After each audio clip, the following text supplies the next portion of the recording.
నమస్కారం. నా పేరు తెలుగు ఈరన్న, సీనియర్ జర్నలిస్టు. హెడ్మా మరణం పైన, హెడ్మా యొక్క మృతి పైన అనేకమైనటువంటి వార్తలు వస్తున్నాయి. మావోయిస్ట్ పార్టీ కేంద్ర కమిటీ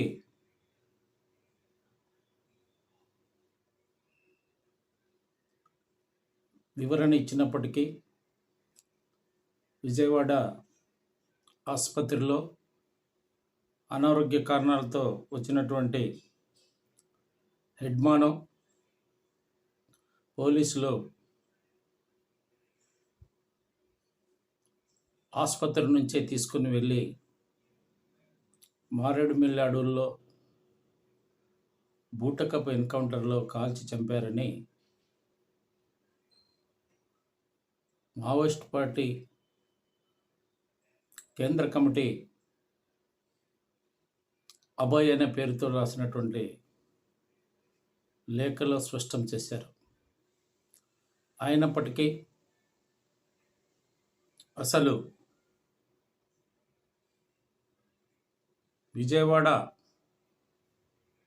ఆసుపత్రికి వచ్చినటువంటి హెడ్మాను పోలీస్ అధికారులు, ప్రభుత్వం పట్టుకోవడానికి పార్టీలో ఉన్నటువంటి కోవర్టులే కారణమైనటువంటి విషయం కూడా మరోసారి తెర మీదకి వచ్చింది. మావోయిస్ట్ పార్టీ కేంద్ర కమిటీ ప్రకటన ఈ విధంగా ఉంటే, మరోవైపు ఛత్తీస్గఢ్ మాజీ ఎమ్మెల్యే, సిపిఐ పార్టీ నాయకుడు అన్నటువంటి ఆయన అసలు హెడ్మాతో పాటు గిరిజన మావోయిస్టులను వెంట తీసుకుని వెళ్ళింది కార్యదర్శిగా చెప్పుకుంటున్నటువంటి తిప్పిరి తిరుపతి దేవిజయ్ అని చెప్పి ఆయన బహిరంగ ప్రకటన చేశారు. మళ్ళీ దేవిజీనే చంపించాడని కూడా. కాబట్టి ఈ విషయం పైన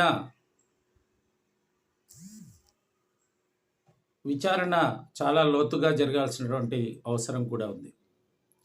అంతేకాకుండా మావోయిస్టులు ఒకేసారిగా 50 మంది మావోయిస్టులను ఈ విధంగా అడవి నుంచి బయటికి తీసుకురావడం కూడా పెద్ద తప్పిదమనేటువంటి విమర్శ కూడా వినిపిస్తుంది. వాస్తవానికి కోవర్ట్ వ్యవస్థ పార్టీలో ఇంకా అవశేషాలు మిగిలిన్నాయని చెప్పి హెడ్మా బూటప్పకి ఎన్కౌంటర్ చెప్తోంది. నిజంగా తిప్పరి తిరుపతి తీసుకొని వచ్చింటే ఆయనకున్నటువంటి రక్షణ బృందం 9 మంది దొరికారు. మరి తిప్పరి తిరుపతి అలియాస్ దేవ్జీ ఎక్కడున్నాడు, ఆయన క్షేమంగా ఉన్నాడా లేదా అన్నటువంటి సమాచారం కూడా ఇప్పటికి కూడా బయటికి వెల్లడి కావటం లేదు. ఒకవైపు కొంతమంది హైకోర్టులో కూడా తిప్పరి తిరుపతి రాజారెడ్డి పైన వెంటనే కోర్టులో హాజరుపరచాలని హైబియస్ కార్పస్ కూడా వేయడం జరిగింది. అయితే హైకోర్టు హైబియస్ కార్పస్ను కొట్టివేయడం జరిగింది. ఎందుకంటే పోలీసుల స్వాధీనంలో ఉన్నారు అనే రుజువులు లేవు కాబట్టి తాము ఈ యొక్క పిటిషన్ను కొట్టివేస్తున్నట్టు కూడా పేర్కొన్నారు. హెడ్మా లొంగిపోవాలని ఒక డిఎస్పి స్థాయి అధికారి తన కోర్టుగా తన నమ్మకస్తుడుగా చాలా కాలం నుంచి ఉన్నాడు కాబట్టి ఆయన ద్వారా ప్రభుత్వానికి లొంగిపోవడానికి రాగా ఆ బృందంతో అతను వచ్చినట్లు అయితే పైనున్నటువంటి హోంమంత్రి అమిత్ షా, ప్రధానమంత్రి నరేంద్ర మోడీ, ఇంకా రాజ్యం హిడ్మా బతికి ఉంటే భవిష్యత్తులో ఇబ్బందిగా ఉంటుందని భావించి ఆయన బృందాన్ని, ఆయన రక్షణ సిబ్బందిని లొంగిపోవడానికి అంగీకరించకుండా బూటకపు ఎన్కౌంటర్లో కాల్చివేశారని మరో వాదన కూడా వినిపిస్తుంది. ఈ విధంగా హిడ్మా మరణం వెనుక ఉన్నటువంటి అసలు నిజాలు, వాస్తవ అంశాలు వెల్లడి కాకుండా ఎవరి విశ్లేషణ వారు చేసే పరిస్థితి ఏర్పడింది. ఒక్కటి మాత్రం వాస్తవం, హిడ్మా గిరిజన బిడ్డ. ఛత్తీస్గఢ్లో ఒక బలమైనటువంటి గిరిజన నాయకుడు. ఒకవేళ ప్రభుత్వం వద్ద లొంగిపోయిన తర్వాత అదానీ, అంబానీ లాంటి, అలాగే వేదాంతం లాంటి పెట్టుబడిదారులు అక్కడ ఉన్నటువంటి అడవి సంపదను దోచుకోవడానికి ప్రయత్నం చేస్తే పెద్ద ఎత్తున హిడ్మా నాయకత్వంలో ఎక్కడ రాజ్యాంగపరంగా ఉద్యమం వస్తుందో అనే భయం కూడా పాలకుల్లో ఉంది. అంతేకాకుండా చైతన్యవంతం లేకుండా నిత్యం ఆకలితో అడవినే వాళ్ళ రాజ్యంగా ఉన్నటువంటి ఒక అడవి బిడ్డ చైతన్యం అందరి అడవి బిడ్డలకు వస్తే అక్కడ ఉన్నటువంటి అటవీ సంపదను దోచుకోవడం కూడా రాజ్యానికి, పెట్టుబడిదారులకు, పారిశ్రామికవేత్తలకు ఇబ్బంది అవుతుందన్నటువంటి విషయం మనం విశ్లేషణలో ఖచ్చితంగా తీసుకోవాలి. అంతేకాకుండా హిడ్మా అతి చిన్న వయసులోనే అటవీ ప్రాంతానికి వెళ్ళి అక్కడ చదువుకొని అనేక భాషలు నేర్చుకొని తుపాకీ పట్టినటువంటి మహాయోధుడు.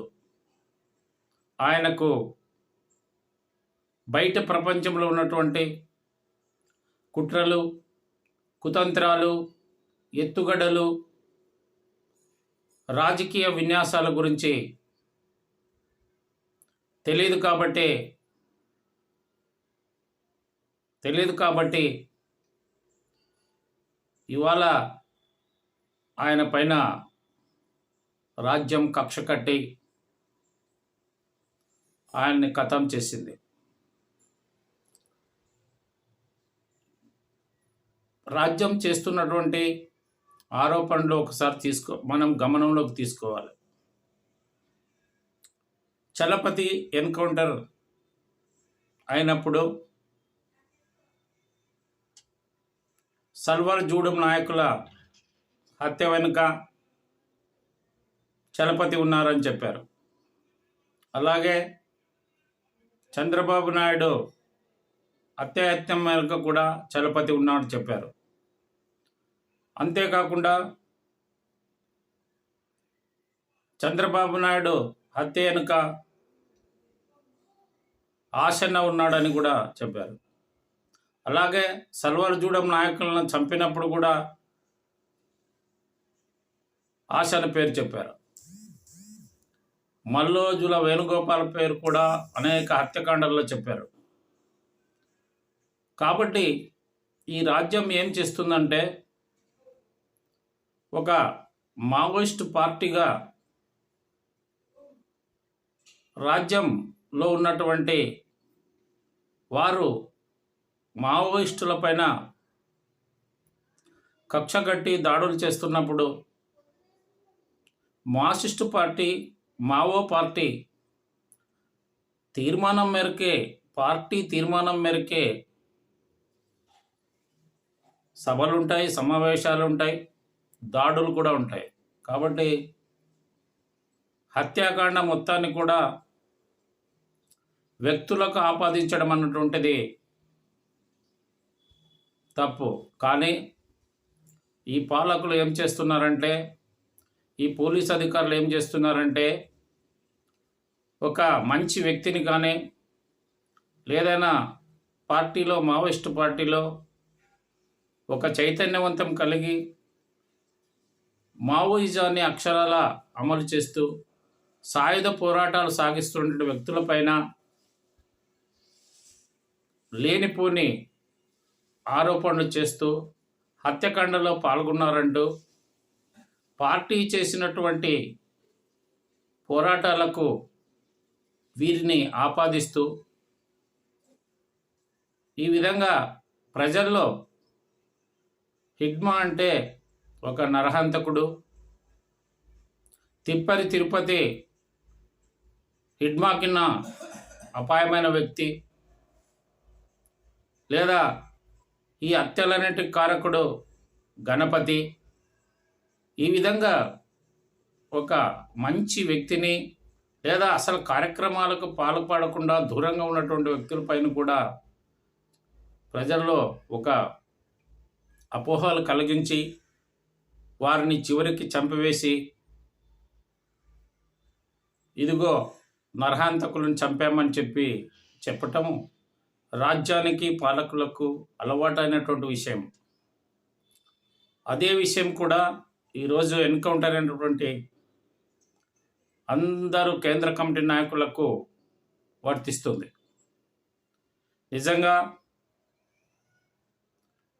మల్లోజుల వేణుగోపాలు, ఆశన్న,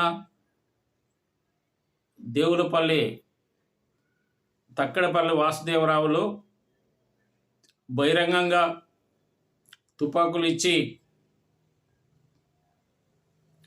మహారాష్ట్ర ముఖ్యమంత్రి వద్ద ఒకరు, ఛత్తీస్గఢ్ ముఖ్యమంత్రి దగ్గర ఒకరు లొంగిపోయిన తర్వాత పార్టీలో ఇక లీకులు ఉండవు అన్నటువంటి అందరూ కూడా అనుకున్నటువంటి విషయమే. కానీ ఇప్పటికి కూడా పార్టీలో లీకులు ఇస్తున్నటువంటి ద్రోహులు ఉండడం జరుగుతుంది. ఆ లీకుల ఫలితంగానే మీరు ఒకసారి చూడండి, లోపల ఉన్నటువంటి నాయకులే పక్కా సమాచారాన్ని ఇవ్వడం వల్లనే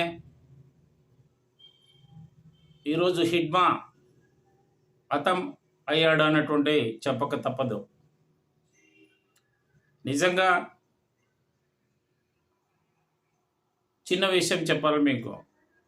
ఇన్ని విశ్లేషణలు జరుగుతున్నప్పుడు పార్టీ ఒక రకమైనటువంటి ప్రకటన, బయట విశ్లేషకులు, పౌర సంఘాలు, పౌర హక్కుల సంఘాలు మరో విశ్లేషణ చేస్తున్న సమయంలో రాజ్యం ఒక జర్నలిస్టుకు రాసినటువంటి లేఖగా చెబుతూ హిడ్మా తాను లొంగిపోతున్నానని ఆ లేఖలో పేర్కొన్నారని చంపిన తర్వాత వెల్లడి చేశారు. అంటే చనిపోయిన వ్యక్తి యొక్క గొప్పతనాన్ని కూడా ప్రజల్లో దురుద్దేశపూర్వకంగా ఆపాదించడానికి రాజ్యం సృష్టించినటువంటి ఆ లేఖ సారాంశం అన్నటువంటిది నా అభిప్రాయం. ఈరోజు నిజంగా కొత్తగా పుట్టుకొచ్చినటువంటి ఆపరేషన్ సంభవ్ లడ్డా చెప్పేంత వరకు, ఇంటెలిజెన్స్ అధిపతి లడ్డా చెప్పేంత వరకు ఆంధ్ర రాష్ట్రంలో ఆపరేషన్ సంభవ్ అనేటువంటి ఒక ఆపరేషన్ జరుగుతుందని చాలామందికి తెలీదు.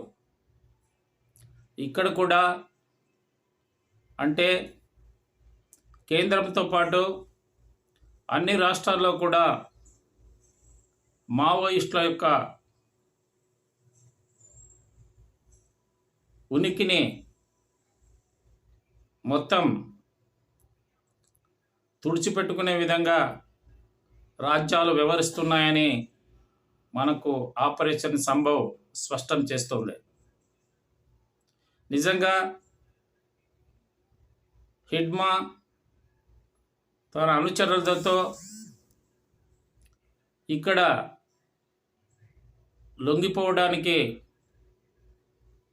లేదా రక్షణ తీసుకోవడానికి లేదా వైద్యం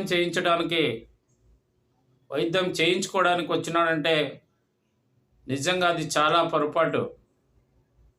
ఆయన ఒక తప్పుటడుగు వేశాడని చెప్పాలి. ఎందుకంటే రాష్ట్రంలో ముఖ్యమంత్రి చంద్రబాబు నాయుడు ఉన్నారు. ఎందుకంటే చంద్రబాబు నాయుడు పాలనలోనే కేంద్రం కన్నా ఎక్కువగా మావోయిస్టులు ఇక్కడ రాష్ట్రంలో ఎన్కౌంటర్లకు బలైపోయారు. దాదాపు 500 మంది నక్సలైట్లు, ముఖ్యమైన కేంద్ర కమిటీ సభ్యులు కూడా చంద్రబాబు నాయుడు హయాంలోనే బూటకప్ ఎన్కౌంటర్లో పట్టుకొని కాల్చి చంపినటువంటి విషయం అది బహిరంగమైనటువంటి రహస్యమే. ఎందుకంటే ఆ సంఘటనలు జరిగిన తర్వాతనే మావోయిస్ట్ పార్టీ తిరుమల దర్శనం కోసం వస్తున్నటువంటి చంద్రబాబు నాయుడు పైన ఒక హత్యాయత్నం పాల్పడడం జరిగింది. కాబట్టి చంద్రబాబు నాయుడుకు చదువుతున్న కాలం నుండి కూడా వారికి కమ్యూనిస్టులంటే వ్యతిరేక భావన ఉందని మనకు ఆయన చరిత్ర చూస్తే ఒకసారి తెలుస్తుంది. సిపిఎం పార్టీలతో పొత్తు పెట్టుకొని కొంతకాలం కాపురం చేసినటువంటి చంద్రబాబు నాయుడు ఎప్పుడైతే కేంద్రంలో మార్పులు జరిగిన వెంటనే బీజేపీ పార్టీని జతకట్టి వాజ్పేయి హయాంలో తానే చక్రం తిప్పినటువంటి వ్యక్తి. కాబట్టి చంద్రబాబు నాయుడు యొక్క ఆయన విధానాలను, ఆయన యొక్క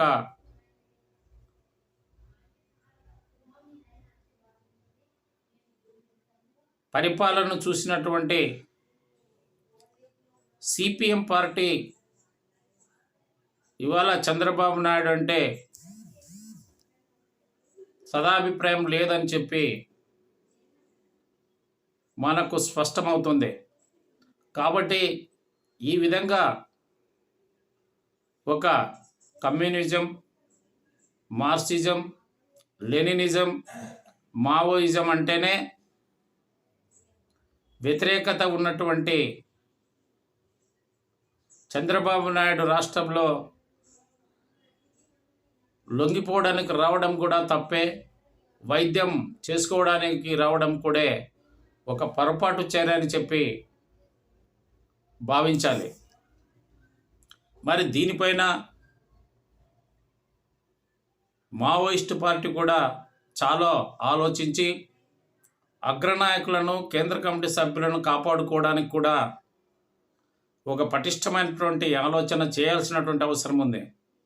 అందులో కూడా విజయవాడ లాంటి నగరంలో ఒకేసారి 50 మంది మావోయిస్టులు ఉండటం అన్నటువంటిది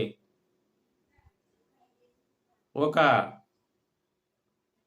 మంచి ఆలోచన కాదని చెప్పి నేను భావిస్తున్నా. ఎందుకంటే విజయవాడలో పటిష్టమైనటువంటి పోలీస్ వ్యవస్థ ఉంటుంది. రాష్ట్ర స్థాయి అధికారులు కూడా రాజధాని నగరం సమీపం కాబట్టి అన్ని శాఖల పోలీస్ అధికారులు కూడా అక్కడే ఉంటారు, అక్కడే నివాసాలు కూడా ఉంటాయి. కాబట్టి ఆ ప్రాంతాన్ని మావోయిస్టులు ఎన్నుకోవడం అన్నటువంటిది ఒక అపాయకరమైనటువంటి అంశం అన్నటువంటిది హిడ్మా మరణం తర్వాత మనకు బోధపడుతుంది. ఈ విధంగా ఇప్పటి వరకు కూడా హిడ్మా మిస్టరీ ఇంతవరకు వీడలేదు. మరో వాదన కూడా ఇవాళ వినిపిస్తుంది. ఎందుకంటే తిప్పిరి తిరుపతి విజయవాడకు రావాల్సినటువంటి వ్యక్తి రాలేదు. మరి ఎక్కడున్నాడు, ఆయన సమాచారం ఏమిటి అన్నటువంటిది కూడా అయోమయంలో గందరగోళంగా ఉంది. వాళ్ళిద్దరు కూడా ఇద్దరు తిప్పరి తిరుపతితో పాటు రాజారెడ్డి కూడా పోలీసుల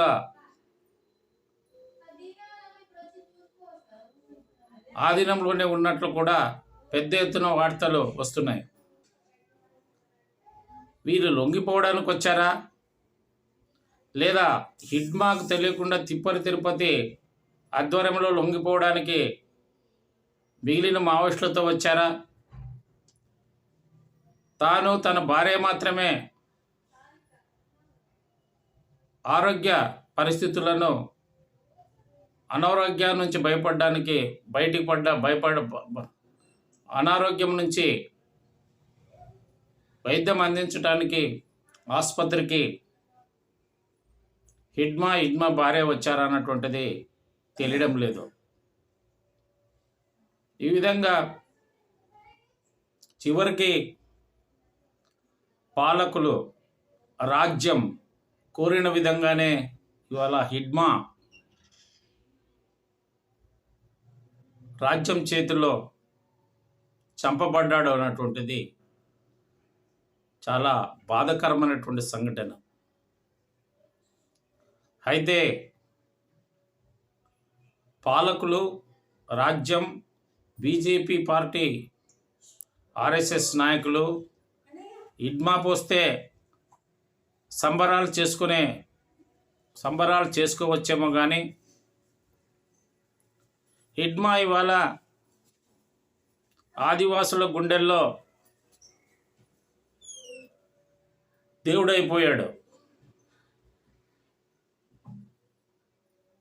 అలాంటి చదువు సంధ్యాలైనటువంటి బయట ప్రపంచం తెలియనటువంటి గిరిజనులు కడసారి చూపు కోసం హిడ్మా దంపతుల మృతదేహాలను కడసారి చూడాలన్నటువంటిది ఉద్దేశంతో కపటం కల్మషం లేనటువంటి గిరిజన బిడ్డలు తరలి వస్తున్న దృశ్యాలు చూస్తుంటే నిజంగా ఇంకా మావోయిజం బతికి ఉందని చెప్పి ఆ ఉదాహరణ చాలు. ఇవాళ హిడ్మా చనిపోయిన వెంటనే అయిపోయింది, సాయుధ పోరాటం ముగిసిపోయింది అనుకునే వారికి, విశ్లేషిస్తున్నటువంటి జర్నలిస్టులకు కూడా మావోయిస్ట్ పార్టీ గట్టిగానే జవాబు ఇచ్చింది. ఎందుకంటే హిడ్మా చనిపోయిన 24 గంటల్లోనే ఆయన మేనల్లుడు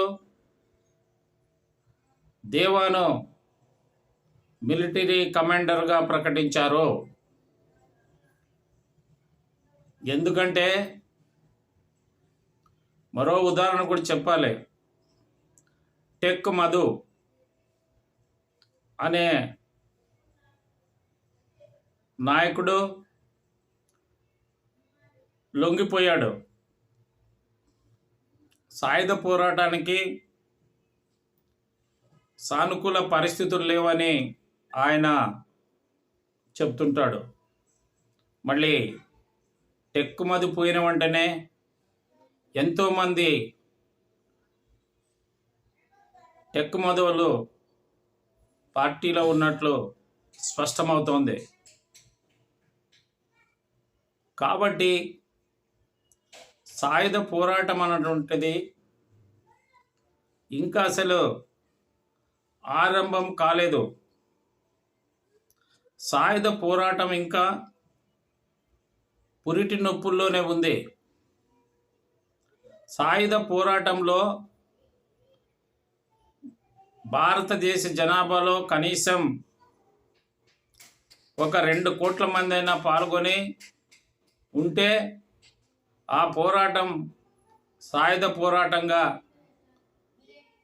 పరిణితి చెందుతుంది. కానీ ఇంకా మావోయిస్ట్ పార్టీ అనేకమైనటువంటి ఒడుదుడుకులు పడుతూ పార్టీలో ఉన్నటువంటి లీకుల వల్ల అనేక మంది ఎన్కౌంటర్లు పాలవుతూ ఇంకా అడవి బాటలోనే ఉండే పరిస్థితి ఉంది. ప్రాథమిక దశను చూస్తూనే అందరూ సాయుధ పోరాటం అని అనుకుంటున్నారు. అందువల్లనే ప్రభుత్వం భయం పట్టుకుంది. ఎక్కడ తమ అదానికి ఇచ్చినటువంటి లేదా వేదాంతంకి ఇచ్చినటువంటి లేదా మరో పారిశ్రామికవేత్తకి ఇచ్చినటువంటి అనుమతించకుండా అడ్డుకుంటారనే భయం వీరికి కలిగింది. అందువల్లనే ఒకేసారిగా భారతదేశ ప్రజలైనటువంటి మావోయిస్టుల పైన యుద్ధం చేసింది. ఆ యుద్ధాన్ని కూడా మావోయిస్టులు చాలా చాకచక్యంగా మంచి ఎత్తుగడల రీతిగా కర్రెగుట్టల్లో ఎదుర్కొని అనేక మంది మావోయిస్టులు గుంపులుగా విడిపోయినటువంటి యుద్ధరంగం మావోయిస్టులు కూడా చూడడం మొదటిదే అని చెప్పాలి. కాబట్టి ఇప్పుడే ప్రాథమిక దశలో ఉన్నటువంటి మావోయిస్టులను సాయుధ పోరాటం చూసి పాలకులు బెంబేలెత్తిపోతున్నారు. అట్లా అని మేము మావోయిస్టులను బలపరచటం లేదు. ఎందుకంటే ఒక వ్యక్తులను లేదా కొన్ని శక్తులను అటాక్ చేసి చంపినంత మాత్రాన విప్లవం రాదు అనేటువంటిది నా నిశ్చితమైనటువంటి అభిప్రాయమే. అయితే ఒక మనిషిని రాజ్యాంగ పరిధిలో శిక్షించాలి తప్ప రాజ్యాంగాన్ని అతిక్రమించి చంపడం అనేటువంటిది అన్ని వర్గాల ప్రజలు, మేధావులు, పార్టీలు ఖచ్చితంగా ఖండించాలి. ఇవాళ మావోలకు వచ్చినటువంటి పరిస్థితి రేపు అన్ని పార్టీలకు కూడా వచ్చే పరిస్థితి ఉంది. ఎందుకంటే మిగిలిన పార్టీలు బీజేపీ, ఆర్ఎస్ఎస్, మనువాద పార్టీలను, హిందూ సంస్థలను చాలా తేలికగా తీసుకుంటున్నాయి.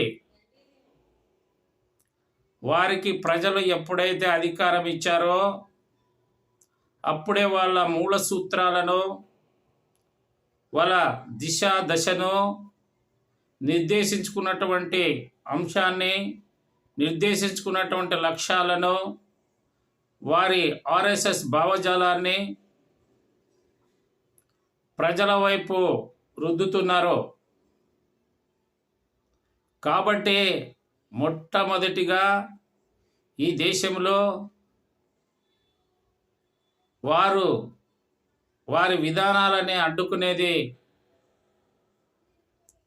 కొంతవరకు సాయుధంగా ఉన్నటువంటి మావోయిస్టులు. కాబట్టి మొట్టమొదటిగా వారిపైనే వారు దృష్టి పెట్టారు. మొట్టమొదట బీజేపీ వాజ్పేయి నాయకత్వంలో అధికారం వచ్చినప్పుడు సిపిఎం పార్టీ ఢిల్లీ కేంద్రం పైన ఆర్ఎస్ఎస్ వాళ్ళు దాడి చేశారు, మర్చిపోవద్దండి. అలాగే ప్రజా కళాకారుడు హస్మిని ఢిల్లీ నడివీధుల్లో చంపినటువంటి అంశాన్ని కూడా సిపిఎం పార్టీ నాయకులు మర్చిపోరాదని చెప్పి మర్చిపోరాదు. ఈ విధంగా వాళ్ళ ప్రత్యర్థులు, వాళ్ళ యొక్క సిద్ధాంత మూలకర్త గోల్వాల్కర్ చెప్పిన విధానాన్ని ఈ దేశానికి క్రైస్తవులు, ముస్లింలు, కమ్యూనిస్టులు ద్రోహులు అన్నాడు. కాబట్టి ఇవాళ కమ్యూనిస్టులపైనే వారి దృష్టంతా పెట్టారు. నేను ఎక్కడ కూడా వినలేదు అర్బన్ నక్సలైట్లను పేరు ముద్రేసేశారు. అంటే ఒక మనిషిని లేదా ఒక సిద్ధాంతాన్ని అమలు చేస్తున్నటువంటి వ్యక్తులను చంపుకుంటూ పోతూ ఉంటే ఎవరు నోరు మెదపరాదన్నటువంటి విధానాన్ని అమలు చేయడం నిజంగా నియంతృత్వమే, క్రూరత్వమే అని చెప్పాల. ఈ విధంగా ఈ క్రూరత్వంలో భాగంగానే మనోవాదులు చేస్తున్నటువంటి వాళ్ళ విధానాల ఫలితంగానే ఇవాళ మావోయిస్టుల భావజాలం కలిగినటువంటి వారిని టార్గెట్గా చేసుకున్నారు. అందువల్లనే కేంద్ర కమిటీ సభ్యులనే లక్ష్యంగా చేసుకొని ఇవాళ క్రూరత్వంగా, అతి క్రూరత్వంగా, నిజం చెప్పాలంటే బరి తెగించి చంపుతున్నారు. నిజంగా లొంగిపోవడానికి హిడ్మా వచ్చారనుకుందాం. లొంగిపోవడానికి వచ్చినటువంటి వ్యక్తిని పోలీసులు పట్టుకొని చంపడం తప్పు కాదా? మీరంతా బీజేపీ పార్టీ, ఆర్ఎస్ఎస్ వాళ్ళు రక్తపాతం దేశంలో సృష్టించలేదా? గోద్రా మీ పాపం కాదా? బొంబాయి కాల్పులు మీ విధానాలు కాదా? మీ విధానాల ఫలితమే కదా దేశం ఇవాళ రసాయనిక యుద్ధాన్ని ఎదుర్కొనే దుస్థితికి వచ్చింది కదా. మావోయిస్టుల పైన ఇంత గురిపెట్టినటువంటి మీరు ఒక వైద్య యూనివర్సిటీలో 2 సంవత్సరాల నుండి రసాయనిక ఆయుధాలను తయారు చేస్తుంటే వారిపైన 2 సంవత్సరాల తర్వాత మీరు చర్యలు తీసుకుంటున్నారు. వారు ఎంతమందిని చంపారు? ఢిల్లీ రక్తసిక్తమైంది కదా. మరి ఎక్కడో అడవుల్లో ఉన్నటువంటి వాళ్ళని, అడవి బిడ్డలకు దుస్తులు ధరించే విధానాన్ని నేర్పినటువంటి వారిని, వారికి విత్తనాలు ఎలా మొలకెత్తించాలని చెప్పిన వారిని, అడవి బిడ్డలకు అంటే అమ్మ కాదు అడవేని నేర్పినటువంటి వారిని వెంటపడి చంపడం ఎంత దుర్మార్గమైనటువంటి చర్య. మీ భాషలోనే చెప్తాను. నేను హిందూ ధర్మం ప్రకారమే నేను మిమ్మల్ని అడుగుతున్నాను. హిందూ ధర్మంలో హింసకు తావు లేదు. హిందూ ధర్మంలో మనిషిని మనిషి చంపుకోవడం అనేటువంటిది తప్పు. కాబట్టి హిడ్మాను పట్టుకొని కాల్చారన్నటువంటిది అక్షర సత్యం, నిజం. అలాగే మరుసటి రోజే మరో 7 మందిని కూడా కాల్చి చంపారు. నేను ప్రజలకు ఏం చెప్తున్నాను, చాలామంది నేను మాట్లాడుతున్న విధానం చూసి మీరు మావోయిస్టులలో చేరిపోండి అని కూడా చెప్తున్నారు సలహా. నిజంగా అలాంటి పరిస్థితి నాకు వచ్చి ఉంటే ఆ రోజు ఏమయ్యేదో తెలీదు. నేను కూడా మావోయిస్టులో వెళ్ళేవాడునేమో. నేనే కాదు, ఎన్టీ రామారావు గారు కూడా ఎన్నికల ముందు నక్సలైట్లే నిజమైన దేశభక్తులు అన్నారు. ఆ రోజు తెలుగు తమ్ముళ్ళంతా, తెలుగుదేశం నాయకులంతా చప్పట్లు కొట్టారు. మరి ఈరోజు అదే మావోయిస్టులను వెంటపడి చంపుతుంటే ఎంత రాజ్యాంగ విరుద్ధమైనటువంటి పనిని చేస్తుంటే ఎవ్వరు కూడా దీనిపైన ప్రధానమైనటువంటి పార్టీలు కిమ్మనకుండా ఉండడం నిజంగా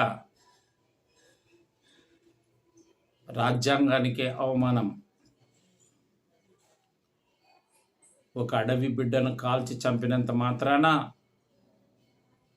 లేదా మొత్తం మావోయిస్టులను అంతం చేసినంత మాత్రాన ఉద్యమం ఆగదు. ఎందుకంటే ఇది ప్రపంచవ్యాప్తంగా ఉన్నటువంటి ఒక సిద్ధాంతం అన్నటువంటిది మర్చిపోరాదు. ఇవాళ భారతదేశాన్ని ఆదుకున్నటువంటి లేదా అణు విద్యుత్ కేంద్రాలకు సాయం చేసినటువంటిది ఒకప్పటి కమ్యూనిస్టు పార్టీ పాలనలో ఉన్నటువంటి రష్యా అన్నటువంటిది బీజేపీ నాయకులు మర్చిపోరాదు. అలాగే నెహ్రూ కాలంలో చైనాతో యుద్ధం చేస్తే చైనా దేశంతో ఈ దేశంలో ఉన్నటువంటి మేధావులు స్పందిస్తే చైనా ప్రభుత్వం ఎలాంటి షరతులు ఉడంబడికలు లేకుండా యుద్ధాన్ని విరమించినటువంటి పరిస్థితిని చూడాలి. కాబట్టి మావోయిస్టులు కూడా ప్రజలే. గిరిజనులకు విద్య నేర్పారు, బుద్ధులు చెప్పారు. ఈరోజు హిడ్మా చనిపోయి ఉంటే ఎంతమంది వచ్చారు చూడండి ఒకసారి. కాబట్టి అలాంటి ఒక అడవి బిడ్డ మరణం మిస్టరీ అన్నటువంటిది ఇంకా చర్చాంశనీయంగానే మిగిలిపోయింది. అయితే మాత్రం హిడ్మా ఈరోజు ఒక చెగువేరగా ప్రజల గుండెల్లో నిలిచిపోయారు. ముందుగా మావోయిస్టు పార్టీకి